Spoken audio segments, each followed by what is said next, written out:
That very moment, the room went silent. Not the polite silence people use when listening to speeches. This was the kind of silence that feels like a slap. The ballroom glittered with crystal chandeliers and polished marble floors. Politicians laughed near the champagne bar. Investors stood in tight circles discussing numbers that could change entire markets.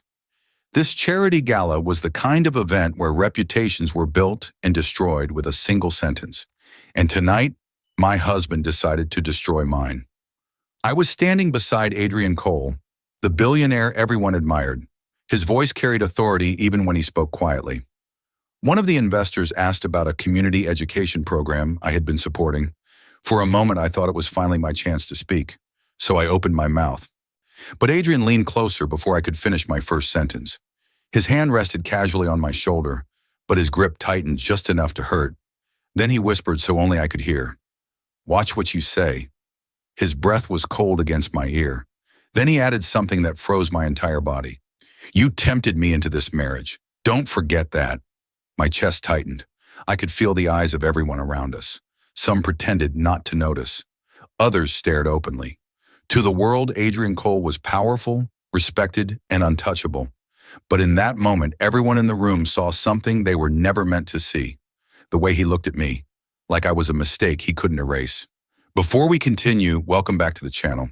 If you're new here or if you've been watching for a while, tell me where you're watching from.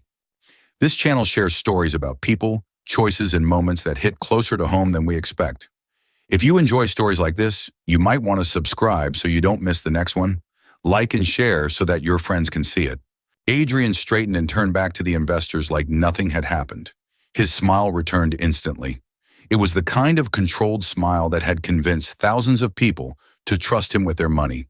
The investors laughed at something he said, a joke about international markets. The moment moved on as if I had never existed, but I could still feel the echo of those words inside my chest. "Watch what you say." I forced a small smile and nodded politely as if I had been part of the conversation. Inside my head, one thought repeated itself over and over. I should not have spoken. Across the room, a group of socialites whispered behind their glasses of champagne. Their eyes moved between Adrian and me. The rumors had already traveled through every private club and executive boardroom in the city. Some said I had seduced him to escape poverty. Some said I had trapped him with manipulation. Others believed I was just another woman who saw a billionaire and chased the lifestyle that came with him. Adrian never corrected those rumors. Sometimes he made them worse. And tonight was proof. Standing beside him felt like standing next to a wall made of ice. We were married, but there was nothing warm about the space between us. The speeches began 20 minutes later. Adrian walked onto the stage with the calm confidence of a man who controlled every room he entered. The audience applauded. They always did. His voice filled the ballroom easily. He spoke about charity, responsibility, and the importance of supporting communities in need. People listened carefully. Some even nodded with admiration. From my seat at the front table, I watched him speak about compassion as if the word meant something to him. It was strange hearing that speech, because the man standing on that stage was not the man I knew at home. The Adrian the world saw was generous and disciplined. The Adrian I lived with barely spoke to me unless it was necessary. When the applause ended, he stepped off the stage. For a moment, his eyes met mine across the table. There was no warmth there, just irritation, as if my existence itself was inconvenient. I lowered my eyes and folded my hands quietly. Sometimes silence felt safer than breathing. The drive home was silent. The city lights slid across the windows of the black limousine. Adrian sat across from me, scrolling through messages on his phone. He didn't look up once. I stared out the window at the passing buildings. Every reflection in the glass reminded me of the same truth. This marriage was never built on love. Finally, he spoke. "You embarrassed me tonight." His voice was calm but sharp. I turned toward him slowly. I only answered a question. He didn't even look up from his phone. "You spoke when you weren't supposed to." Something inside me tightened again, but I stayed quiet, because arguing with Adrian Cole was like arguing with a locked door. Nothing ever moved. The mansion looked enormous under the moonlight. Security gates opened automatically as the car approached. Inside, the house was quiet. Too quiet. Adrian walked in first and handed his coat to the house staff. He didn't look back to see if I followed. Our home had 20 rooms, but most nights it felt emptier than an abandoned building. He walked toward his office without another word. I stood in the hallway alone for a moment. The marble floor echoed softly under my heels. Sometimes I wondered if anyone in that house even remembered we were married. The rumors began months after our wedding, and they never stopped. At charity events and private dinners, people studied me like a puzzle they were trying to solve. One woman once asked directly where I had learned to manipulate wealthy men. Another asked how much money I had before meeting Adrian. I learned to smile politely through every question, because answering them never changed anything. Adrian heard those conversations more than once, but he never defended me. Sometimes he even smiled slightly, as if the rumors were a story he was willing to let people believe. Living with Adrian meant sharing a space with someone who kept emotional distance like a rule. We had separate routines, separate schedules, separate lives. Breakfast rarely happened together. Dinner was even rarer. The staff noticed it too. Two people living under the same roof like business partners who barely tolerated each other. But I never complained, not to friends, not to anyone. Sometimes enduring quietly was the only way to keep peace. Adrian watched me more than he realized. Whenever I stayed calm during insults or gossip, something in his expression tightened. My silence irritated him. Maybe he expected anger. Maybe he wanted me to fight back. But I never did, because sometimes strength isn't loud. Sometimes strength is simply staying still while the storm passes. That night I stood alone on the balcony overlooking the city. The wind moved softly through the darkness. From a distance, the world probably looked perfect. A billionaire husband, a powerful family, a life most people dreamed about.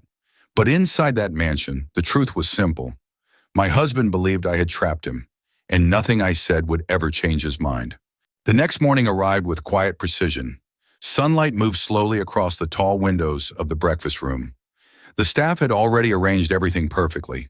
Fresh fruit, warm bread, and coffee sat untouched on the long dining table. Adrian entered the room in a tailored suit, already prepared for the day. He glanced briefly at the table before pouring himself coffee. I was seated at the far end reading a report from one of the charity programs I had been supporting. For a moment he paused. His eyes lingered on the papers in front of me. "What are you doing with those?" His voice carried the same distant tone he used in business meetings. "Reviewing scholarship applications." He placed the coffee cup down slowly. "You don't need to involve yourself in those matters." I closed the folder gently. "You and I have been supporting the program for months." His eyes narrowed slightly. "That was before you became my responsibility." The sentence landed with quiet weight. Not partner, not wife, responsibility. I held his gaze for a second before looking away. In this house, even simple conversations felt like negotiations. Adrian left the mansion 20 minutes later. The moment the front doors closed behind him, the house felt lighter. Staff members moved quietly through the hallways, returning to their routines. I walked into the private library where shelves of books stretched across the walls. Most of them had probably never been opened. Adrian valued knowledge that increased profit. Anything else rarely held his attention. I sat at a small desk near the window and reopened the scholarship file. Each application told a story. Students who wanted education but lacked opportunity. Dreams waiting for someone to believe in them. Sometimes I wondered how Adrian would react if he truly understood the people these programs helped. But the thought faded quickly. Understanding required empathy. And empathy was something he kept locked behind layers of ambition. Across the city, Adrian arrived at his corporate headquarters. The glass tower reflected the morning sky like a monument to power. Employees moved quickly through the lobby as he entered. Everyone straightened slightly when they saw him. Respect followed him wherever he walked. Inside the executive floor, his assistant approached with a tablet. "Your morning schedule has changed slightly." Adrian nodded. "What happened?" "There's a document from the Cole Foundation archives that requires your approval." He stepped into his office while scanning the tablet screen. The foundation had existed long before his marriage. It funded hospitals, education programs, and humanitarian projects worldwide. Normally, those files were handled by the foundation board, but this document carried an old signature request connected to legal verification. And Adrian sat behind his desk and opened the digital file. He barely expected to spend more than a few seconds on it. Then his eyes paused on a familiar name. The name appeared clearly on the donation record. Amara Cole. Adrian leaned slightly forward in his chair. The date attached to the document caught his attention immediately. It was from years before their marriage, even before their first meeting. He scrolled further through the file. Another donation appeared, and another. Large amounts, quiet contributions directed toward community education and healthcare projects. His fingers paused on the screen. For a moment he assumed it was a mistake. Maybe another person with the same name. But the identification records attached to the documents confirmed everything. The donor address matched the city where Amara had lived years ago. Adrian leaned back slowly. He had always believed she came into his world with nothing. Yet these records suggested something completely different. He called his assistant back into the office. "Where did this file come from?" She stepped closer to the desk. "It was part of an archive verification request from the foundation." Adrian tapped the screen lightly. "These donations were made before my involvement with this specific program." "Yes. And they were anonymous?" The assistant nodded. "Most of them were registered under confidential donor status." Adrian looked back at the records again. The numbers were not small. These were the kind of contributions that funded entire projects: schools, medical equipment, community housing programs. He had spent years believing Amara attached herself to his wealth. Yet the documents suggested she had already been supporting charitable work long before meeting him. A quiet question formed in his mind. Why had she never mentioned it? Adrian requested the full archive from the foundation. Within an hour, additional files arrived. Old emails, project reports, financial approvals. One particular document caught his attention immediately. A funding confirmation letter connected to the same charity foundation where he had first met Amara years ago. He opened it carefully. The donor's signature remained anonymous to the public, but the internal verification page revealed the truth clearly. The donor responsible for launching that program was Amara. Adrian stared at the screen longer than he intended. That foundation event had always been a turning point in his life. He remembered the night vividly, the crowded hall, the volunteers, the moment he first noticed her across the room. Until now, he believed she was just another volunteer hoping to impress wealthy donors. But the documents suggested something completely different. She had been the person funding the event itself. The memory returned sharply. The charity hall had been crowded with volunteers preparing for the evening event. Adrian had arrived earlier than expected to inspect the foundation project personally. That was when he saw her. Amara stood near a table organizing donation envelopes. She moved with quiet confidence, speaking calmly with staff members. Her presence stood out immediately, not because she demanded attention, but because she seemed completely comfortable without it. Adrian had approached out of curiosity. "Are you one of the volunteers?" She looked up with a polite smile. "Yes." Her answer had been simple. He never questioned it. Back then, he assumed she was simply helping the organization. Now the memory felt different. If the records were correct, she had been far more than a volunteer that night. Adrian leaned back in his chair again, staring at the skyline outside his office window. For years, he had replayed another memory connected to that same night. The night everything changed. After the charity event ended, several photographs suddenly appeared online. Pictures showing Adrian and Amara leaving the building together. The images spread quickly through media networks. Headlines appeared within hours. Speculation grew even faster. Some articles implied scandal. Others suggested an inappropriate relationship between a billionaire donor and a volunteer. Adrian remembered the pressure clearly. Business partners questioned his judgment. Board members worried about reputation damage.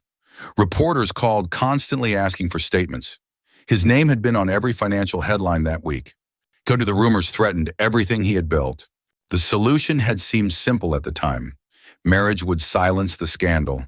Respectable, controlled. A permanent answer to rumors. Adrian had proposed quickly, presenting the decision as damage control rather than romance. The wedding happened quietly weeks later, but resentment followed the marriage from the beginning. In his mind, Amara had been responsible for the entire situation. He believed she allowed the rumors to spread intentionally. That belief shaped every cold word he spoke to her afterward. Yet now, staring at the documents on his desk, Doubt crept into his thoughts for the first time in years. If Amara had secretly funded the foundation, if she had already been wealthy enough to donate millions, then the story he believed might not be the truth at all. I remember the moment doubt entered my mind. Not slowly, not gently. It crashed in like a door forced open. For years, I believed one story, a simple explanation that justified every cold word I had ever spoken to my wife. She tempted me. She manipulated the situation. She forced a marriage I never wanted. That belief had been comfortable. It made everything easier. But now I was staring at documents that refused to fit inside that story. My fingers tapped lightly against the glass desk. The skyline outside my office stretched across the horizon. Usually that view calmed me. Today it felt irrelevant, because a single question refused to leave my head. What if I was wrong about her? I pushed the thought away immediately. Admitting that possibility meant confronting something I had avoided for years, the way I had treated Amara. And I wasn't ready to face that yet. Adrian pressed the intercom button on his desk. "Send the foundation's legal archive to my office." His assistant responded immediately. "Yes, sir." Within minutes, a secure digital folder appeared on his system. The archive contained years of records connected to foundation projects. Adrian opened them one by one. Funding confirmations, board meeting notes, confidential donor agreements. Again and again, the same name appeared in the internal verification files. Amara, but always hidden behind anonymous donor status. No publicity, no recognition, no public record connecting her to the contributions. That detail unsettled him the most. Someone who wanted influence would have attached their name to the donations. Someone seeking reputation would have made sure the media knew about it. But Amara had done the opposite. She hid her involvement completely. Adrian leaned forward slowly. The woman he thought he understood suddenly looked like a stranger. Later that afternoon, Adrian visited the Cole Foundation headquarters. The building sat several blocks away from his corporate tower. Unlike his office, the atmosphere there felt quieter. People worked on programs that rarely appeared in financial reports. A senior foundation director greeted him at the entrance. "Mr. Cole, we weren't expecting you today. I need to review some historical records." They walked through the hallway toward the archive department.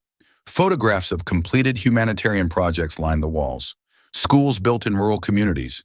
Medical clinics funded in underserved regions.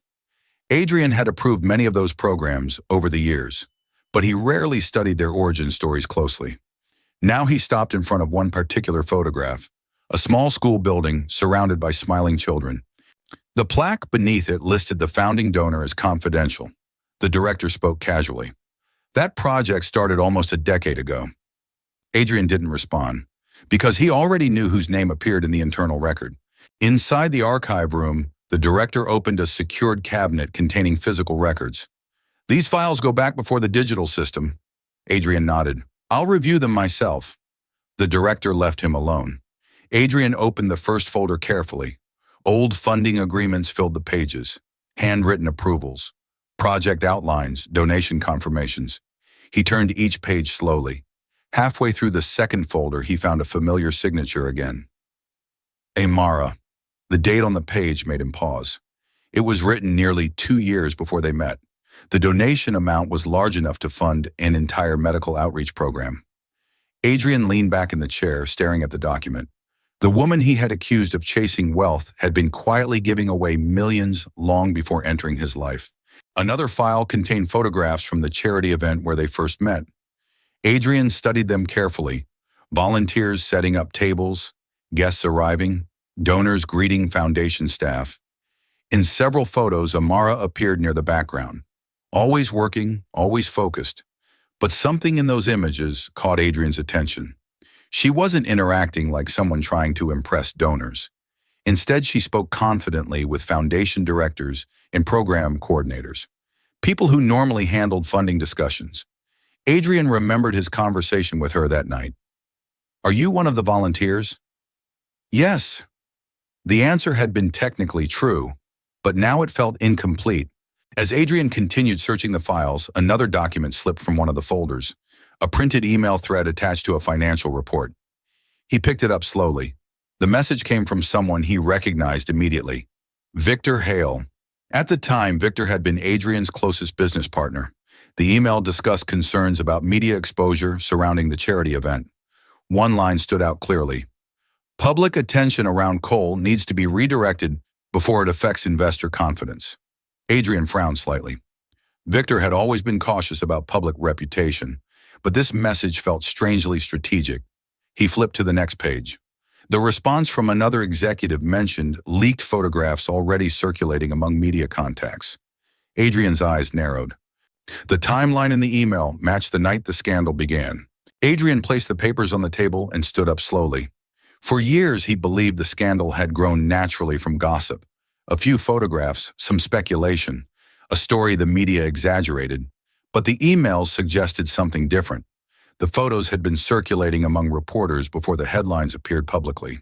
Someone had sent them intentionally, and Victor's message implied he knew about the situation before it became news. Adrian stared at the document again. A quiet realization moved through his thoughts. What if the rumors weren't accidental? What if someone had planned them? He left the foundation building an hour later. The evening sky had turned darker across the city. Inside the car, Adrian replayed the new information carefully. Victor Hale had once controlled half of Adrian's company. Their partnership built the early success of Cole Global. But Victor had always been more aggressive about expansion, more willing to manipulate situations for advantage. Adrian remembered several arguments they had during those years, especially about public reputation and investor influence. The marriage scandal had nearly destabilized the company. Board members questioned Adrian's leadership during that time. Victor had stepped forward publicly to reassure investors. Back then, Adrian believed Victor was protecting the company. Now the memory felt different. That night, Adrian arrived home later than usual. The mansion stood quiet beneath the evening sky. Inside, the staff informed him that Amara was in the garden. He walked toward the glass doors leading outside. The garden lights illuminated the pathway softly. Amara sat on a bench near a fountain reading a book. For a moment, Adrian stopped walking. He studied her from a distance. The woman he had spent years resenting looked completely calm, as if the tension of their marriage never reached her. A strange thought crossed his mind. How much of her life had he misunderstood? He stepped outside slowly. Amara looked up when she heard his footsteps approaching. Her expression remained composed. "Good evening."